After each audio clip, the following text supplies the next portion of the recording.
Two distinct neighbourhoods in Birmingham, and this thing just appeared, and I thought, this is a bit Big Brotherish, and it was.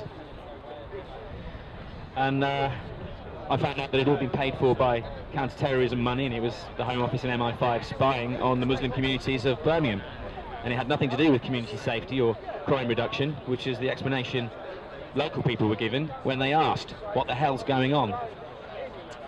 So yeah, unfortunately, our fine upstanding members of the law enforcement community, many of whom are here today, lied to the public about that one, and they lied to our elected representatives, our local councillors, who had been invited to a briefing on it a year or so before, and were told, no, this isn't about spying on Muslims, this is for a local safety scheme, this is for community safety, this is to keep you safe.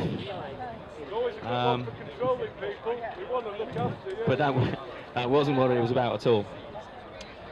So basically, after sending an email to my MP, I was a little frustrated that he didn't respond. I thought, this is really serious. I can't believe he's not interested. And I went to the local newspaper. They ran a little story on it. Made it very small, little local story. Didn't seem to realise that it was of national significance, and it was a really, really big issue. So I decided that if local councillors and MPs, politicians, and nobody else was going to step in and do something, I thought, well, I'll step up and do whatever I can. And I was told at the time, you're wasting your time, mate. You know, you can't take on the police, you can't take on the government. This is national security. This is terrorism. There's nothing you can do. You're wasting your time. And I said, well, I'm going to have a go. Watch me.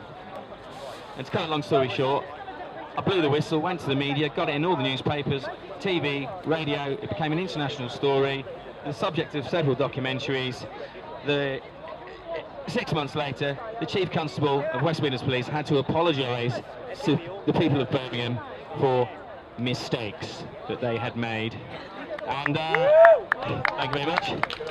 And all 219 cameras were removed as a result of somebody standing up and saying, we're not having this.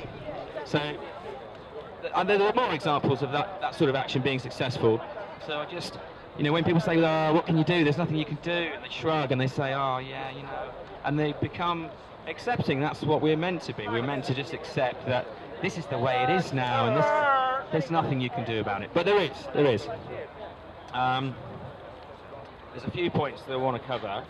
That's just really introducing how I got into this whole thing. And immediately after that massive spy camera scheme was scrapped, because local people, it wasn't just me, I mean there were a lot of people involved, local activists, local members of the public who were outraged. I have to say at the time, initially, we didn't get a lot of help from the powers that be. We didn't get a lot of help from civil liberties groups either, until much later on, when it seemed inevitable that this couldn't carry on, and then suddenly they wanted to be involved. But initially, not a lot of interest from them.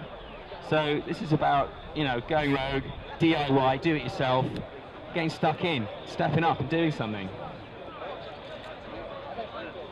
A lot of people have fallen for the lie that CCTV must be a valuable tool for the police. A lot of people, including probably many people here, believe that, well, it does catch people, doesn't it? And it must secure prosecutions on that evidence. I mean, else why would they have it? I know a jeweller shop where I live, we raided 3 times last year, CCTV camera 50 yards away.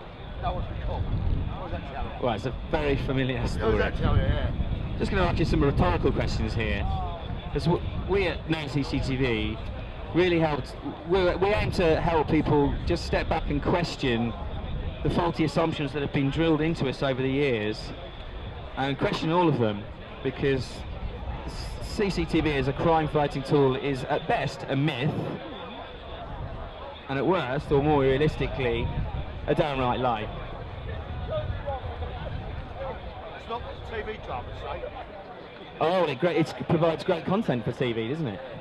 I mean, most people's understanding about CCTV comes from programs like Crime Watch, which rely heavily on there being some CCTV footage of something. Oh look, here's a person, here's a man or a woman, we got a photograph of them through a camera lens. That proves it must work. Anyone know who he is? No. Okay, so what if all your assumptions about CCTV were wrong? What if you were told that CCTV does not reduce crime? That the government has a national CCTV strategy? This is a document published in 2007. It now no longer exists. It's morphed into something else. They're not calling it a national strategy anymore. They're calling it a code of practice. Even the phrase CCTV no longer describes the surveillance technology used to spy on you. It's not closed circuit television. That was a camera linked to a box that records images. Now we have IP cameras, internet protocol, linked by Wi-Fi to a central monitoring and control center. These monitoring control centers cover a wide range of different schemes. So they'll have town centre shopping schemes, they'll have local schools, they'll have they'll cross multiple counties. So that all the monitoring and it's not just human monitoring, it's software, computer algorithms analysing the video footage. So when people say, oh, but don't you need loads of people watching all those screens? Well, no, it's increasingly being computerised, and a computer algorithm will decide if you're a bad guy.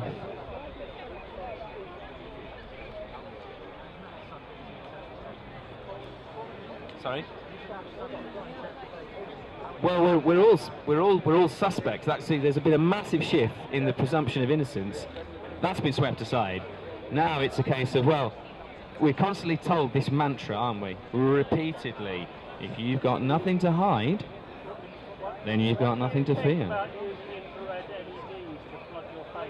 Excellent idea, sir. Yes, infrared LED lights on a baseball cap or around a pair of sunglasses should create a dazzle effect with the recording equipment, but unseen to the human eye, so you'll get a sort of halo of light where your face should be.